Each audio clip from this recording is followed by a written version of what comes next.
One time I got into this art residency, and I was stationed in a house in the woods.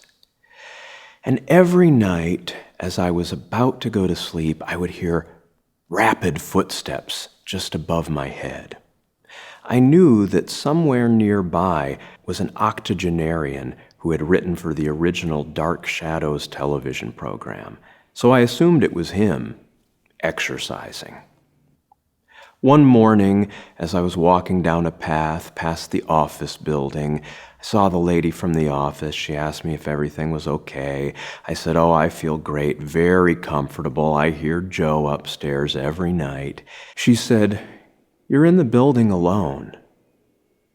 So that changed my relationship to the sound.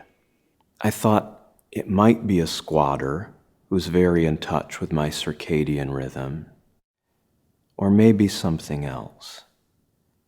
I called a friend who knows about such things.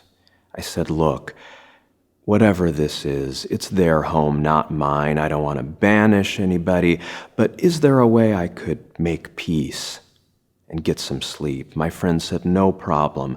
Just set out a glass of bourbon, like a glass of milk for Santa, and recite this incantation." So I poured a glass of bourbon. I poured one for myself, and I recited the incantation.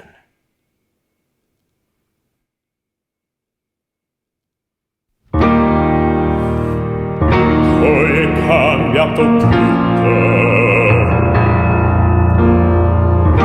un'aria fredda riempiva la stanza, un vento calmo, una presenza.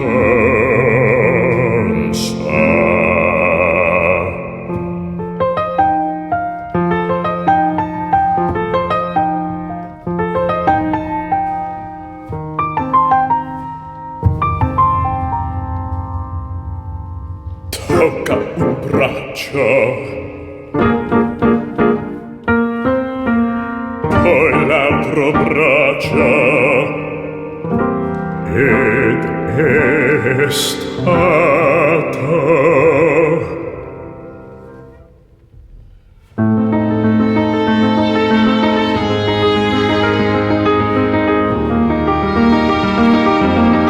ho fatto sesso con the plasma.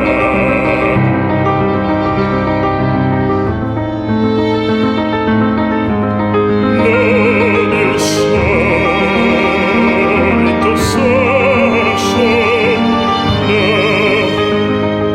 no, non è stato normale, ma era scialla.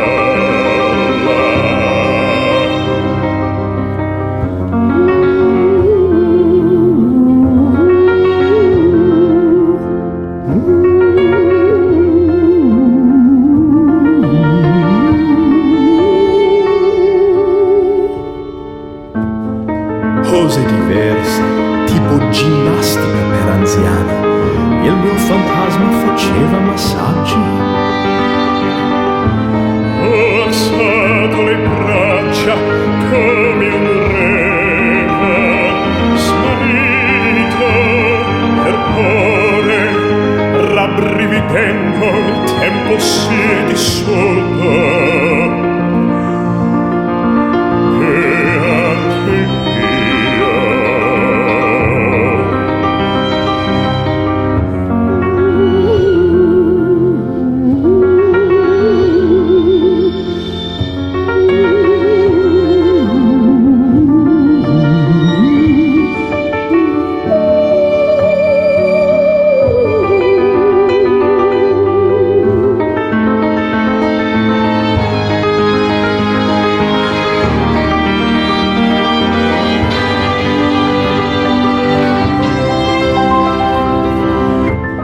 mi sono svegliato da solo la mattina, mi sono sentito una persona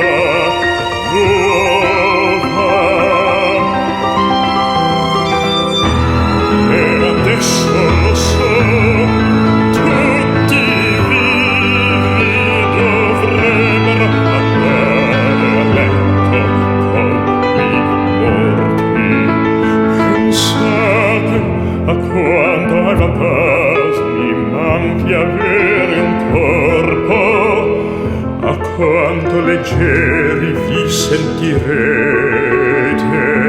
quando lascerete il vostro e un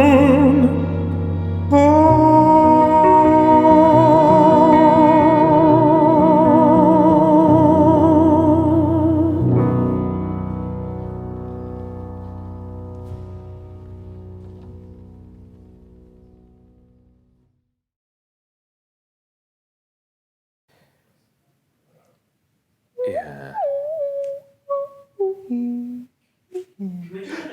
The dogs always would talk to me in the dreams.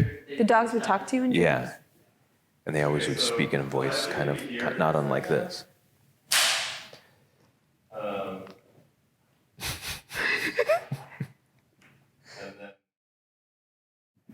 So what's been going on with you today? I fell asleep listening to like a single sine wave drone, just really, woo, really, woo.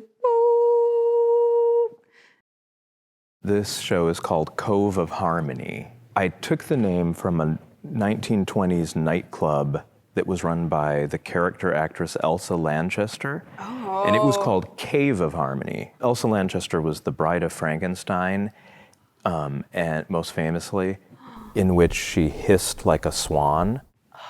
That was like her acting strategy and her sonic. Elsa, are you here? Elsa, if you're here, give us a sign. She's doing other stuff, that's why. Right.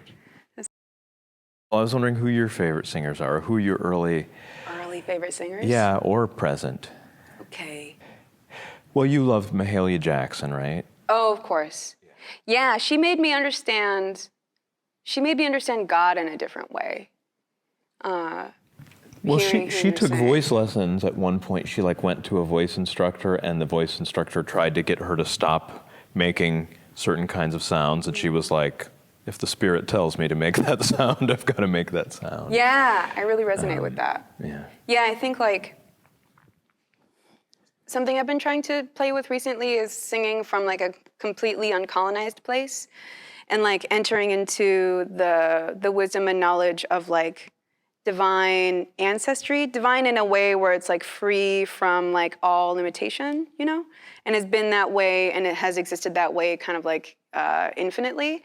And tapping into that wisdom, which is like in my DNA. Also, whether or not that's real, like I don't care. I just like to feel like it's real. And the more that I feel that it's real, the more it renders me the effects that I'm kind of wanting to generate from it. But in that space, the sounds that I make are really different. My voice feels protected when I take risks. And there's just a lot of trust in what I'm about to execute.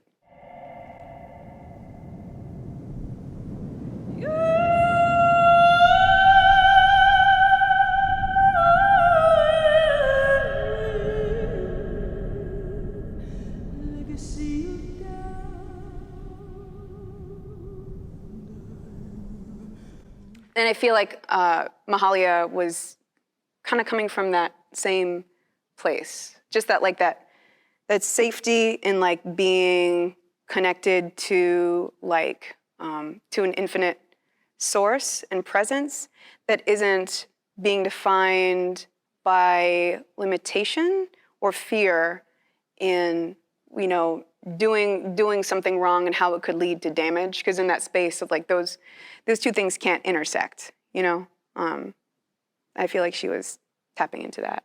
But I think like many of us, there is an immense affinity for Bjork and her contribution to just being like totally free and weird. I think she was the only example that I saw growing up where someone was just so massively different from everybody and being held with the same reverence as folks who were doing things that were more mainstream younger. And I feel like she moved into a position of prominence in a moment where that was possible. True. And that shortly thereafter, it would have been very difficult. Yeah, I completely agree. Yeah. Yeah. Yeah. And what's so nice now is like there's so many people who are so many contemporary vocalists who like we're just sort of creating our own realities for ourselves that intersect now, and we can just be found. When you're dead, will you haunt people? I don't. You would make an amazing ghost with your voice, because you can like ghosts the way they've been imitated. Like you could just go hard on that.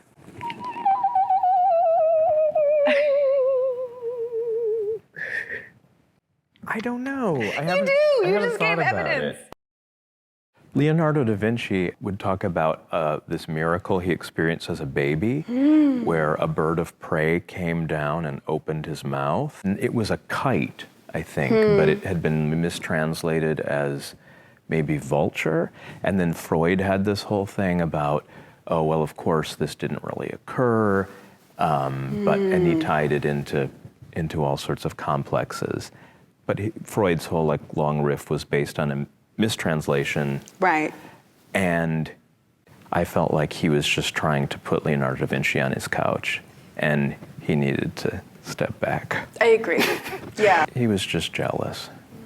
Poor guy.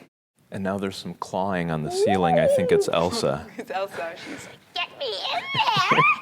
I'm a Scorpio too!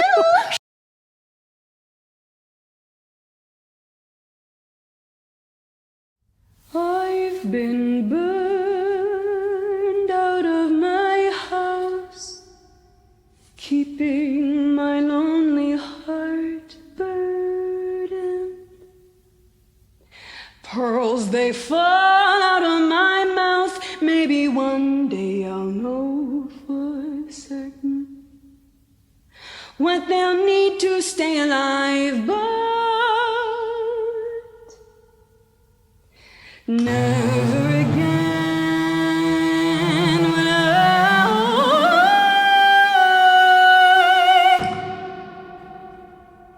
trust anyone again. So maybe just to be sure,